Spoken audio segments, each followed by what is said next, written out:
Hi children, today we are going to study the words that use O sound.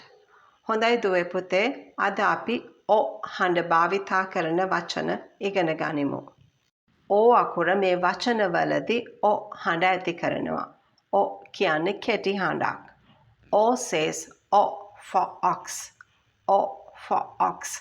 Ox කියන්නේ ගවයා. O says O for orange. O for orange.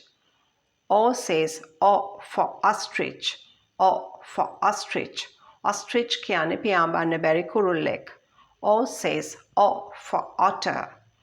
O for otter. Otter කියන්නේ දියබල්ලා. O says O for octopus. O for octopus. Octopus බූවල්ලා.